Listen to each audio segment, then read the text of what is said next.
សិលាចារឹកសម័យសុខោទ័យនៅក្នុងប្រទេសថៃទីក្រុងរដ្ឋថៃជាច្រើនបានទទួលឯករាជ្យបន្តិចម្ដងដោយសារតែចក្រភពខ្មែរកាន់តែទន់ខ្សោយទៅ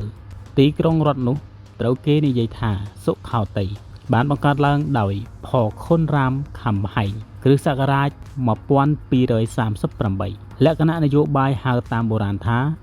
ឪពុកគ្រប់គ្រងកូនដែលថិតថេរមកដល់ពេលនេះគ្រប់គ្នាអាចនាំយកបញ្ហារបស់ពួកគេទៅទូលស្ដេចដោយផ្ទាល់ដោយមានកណ្ដឹងពីមុខព្រះបរមរាជវាំងសម្រាប់គោលបំណងនេះសិលាចារឹកសម័យសុខោទ័យជាកំណត់ត្រាប្រវត្តិសាស្ត្រដ៏សំខាន់ដែលបង្ហាញពីដើមកំណើតអាណាចក្រថៃក្នុងអតីតទាំងសិលាចារឹកសុខោទ័យបង្គោលទី1សិលាចារឹកផខុនរាមខំហែងនិងសិលាចារឹកសុខោទ័យបង្គោលទី2ដែលមានអត្ថន័យទាក់ទងនឹងការរំដោះក្រុងសុខោទ័យពីខមឬខ្មែរហើយបង្កើតបានជារាជធានីការតែងតាំងផខុនស៊ីអ៊ីន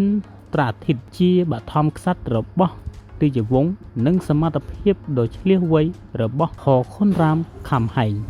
ក្នុងការគ្រប់គ្រងប្រទេសតាមរយៈសិលាចារឹកធ្វើឲ្យដឹងថាអាណាចក្រសុខោទ័យរីកចម្រើនរុងរឿងទាំងផ្នែកសិល្បៈវប្បធម៌សាសនានិងសិល្បៈហត្ថកម្មប្រជាជនរស់នៅត្រជាក់ត្រជុំ